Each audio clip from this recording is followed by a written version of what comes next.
warahmatullahi wabarakatuh. Waalaikumsalam warahmatullahi wabarakatuh.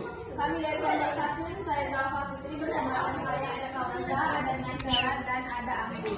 Di sini kami akan mempresentasikan hasil studi kami yaitu mengenai pengaruh lingkungan keluarga terhadap perkembangan kepribadian anak. Baiklah, untuk selanjutnya akan dibahas oleh rekan saya itu Naisara.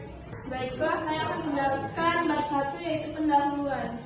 Yang pertama itu latar belakang. Keluarga adalah unit sosial pertama yang mempengaruhi perkembangan kepribadian anak melalui pola asuh, komunikasi, dan kondisi emosional. Anak-anak tumbuh dalam keluarga suportif cenderung menjadi individu percaya diri dan sosial. Sedangkan anak yang dibesarkan dalam keluarga beresiko menghadapi masalah kepribadian. Penting untuk menciptakan lingkungan keluarga yang kondusif bagi perkembangan anak. Selanjutnya yaitu rumusan masalah. Kami memilih topik bagaimana lingkungan keluarga mempengaruhi kepribadian anak. Tujuannya menganalisis bagaimana pengaruh lingkungan keluarga terhadap kepribadian anak termasuk faktor pola asuh, komunikasi emosional, dan peran hangat keluarga. Bab 2 dan saya kembalikan ke Anda. Baik, selanjutnya akan dijelaskan oleh rekan saya itu Kawanza. Baik, materi pertama dari bab 2 adalah pengaruh komunikasi dalam keluarga, yaitu komunikasi keluarga yang terbuka dan jujur penting bagi perkembangan kepribadian anak. Kenapa? Karena pada dasarnya anak tumbuh kembang dari keluarga yang memang cenderung sering memiliki konflik di dalam keluarga, atau memang kurang memiliki pendekatan kepada anaknya, itu cenderung anaknya akan lebih tertutup dan kurang terbuka terhadap lingkungan sekitarnya. Dan berikutnya, dampak gaya pengasuhan. Di sini kami telah menyiapkan 3 gaya pengasuhan. Yang pertama adalah otoritatif, otoriter, dan juga permisif. Apa itu otoritatif? Gaya ini tuh merupakan gaya yang digunakan oleh orang tua yang memiliki batasan kepada anaknya. Contohnya seperti anak diberi batasan untuk jangan pulang lewat dari jam 9 malam. Dan alasan tersebut memiliki agar anak tersebut tidak keluar dari batasan dan lebih aman jika pulang di bawah dari jam 9 tersebut. Dan otoriter ini adalah gaya pengasuhan yang lebih menekankan disiplin dan kontrol tanpa memberikan ruang untuk dialog. Jadi otoriter ini tidak komunikasi secara dua arah.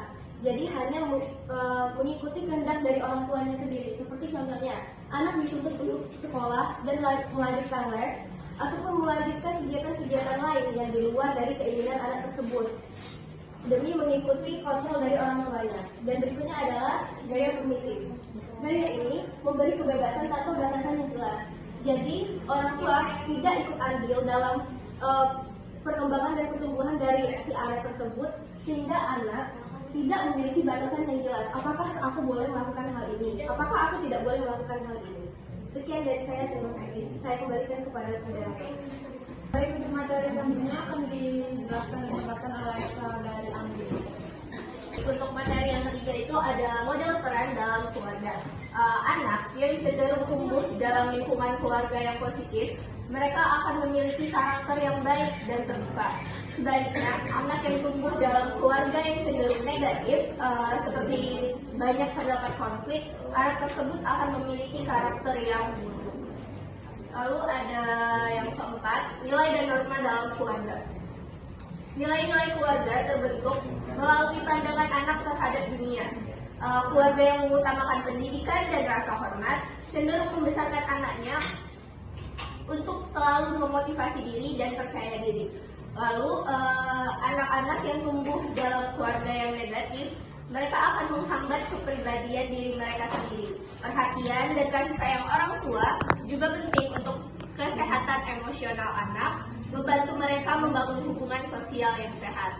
Baik, itu saja, saya kembalikan kepada moderator. Baik, untuk kesimpulannya ialah lingkungan keluarga yang suportif dan komunikasi terbuka dan pola asuh otoritatif membentuk anak yang percaya diri, mandiri, dan bertanggung jawab. Sebaliknya, kritik berlebihan dan pola asuh otoriter atau permisif dapat menghambat perkembangan emosionalnya. Orang tua yang menjadi model positif serta mendukung aktivitas dan perkembangan yang sehat membantu anak tumbuh optimal dalam pengelolaan emosi dan tanggung jawab sosial. Dari sekian dari presentasi kami hari ini, mungkin dari kalian para audiens adakah yang ingin bertanya? Baiklah teman-teman sekalian, jadi kami akan buka sesi tanya jawab. Kami akan buka satu sesi pertanyaan dengan 3 pertanyaan. Baik, yang ingin bertanya boleh angkat tangan ya setelah aku hitung 1, 2, 3. Ya. 1, 2, 3. Ini sih. Ya, ini satu. Mungkin akan langsung dijawab oleh rekan saya, oleh Fawazah ya. Jadi ada beberapa poin yang sudah aku pikirkan. Yang pertama adalah pendekatan empati. Jadi si anak dan juga orang tua itu bisa melakukan pendekatan secara emosional atau secara face to face. Jadi si anak lebih terbuka dengan orang tuanya. Jadi si anak bisa bilang apa ya alasan ibu atau ayah melakukan pola asuh otoriter yang tanpa sepengetahuan aku dan tanpa komunikasi 2 arah sama aku. Dan juga yang kedua, menggunakan data atau riset ini memerlukan keberanian yang lebih besar lagi. Karena di sini menggunakan data dan juga riset itu berarti kita harus menjelaskan nggak boleh loh ayah atau ibu tuh melakukan pola asuh yang otoriter yang nggak komunikasi lagi sama aku, kan ini hidup aku yang menjalani gitu. Dan juga yang ketiga adalah mengajukan pertanyaan. Jadi kayak kenapa ayah atau ibu melakukan pola asuh yang seperti ini? Kenapa nggak coba biarin aku lebih bebas sedikit, biar aku bisa menentukan pilihan aku sendiri gitu. Terus juga bisa menunjukkan keinginan untuk bekerja sama. Jadi misalnya si anak dituntut untuk menjadi seorang dokter, padahal si anak ini tadi pengen jadi guru. Jadi bisa membuat janji sama orang tua. Jadi kayak misalnya, aku kalau misalnya jadi guru, aku bakal gini. Jadi kurang lebih seperti itu. Bisa komunikasi untuk komunikasi 2 arah sama orang tua. Tapi kalau misalnya memang pendekatan ini nggak berhasil, berarti memang memerlukan tindak lanjut mungkin dari pihak eksternal yang lebih dewasa untuk bicara sama orang tua itu, biar lebih open minded si orang tua tersebut. Kira-kira seperti itu. Terima kasih atas jawabannya. Saya ucapkan terima kasih. Sama. Baik, terima kasih Sky. Saya kembalikan ke moderator. Oke, jadi untuk satu pertanyaan sudah terjawab. Kita akan buka 2 sesi pertanyaan lagi ya teman-teman. Sama seperti tadi, hitungan 1, 2, 3 ya teman-teman. Tunjuk sebanyak-banyaknya. 1, 2, 3. Enggak, itu nasa namanya nggak bisa. Kacamata itu ya.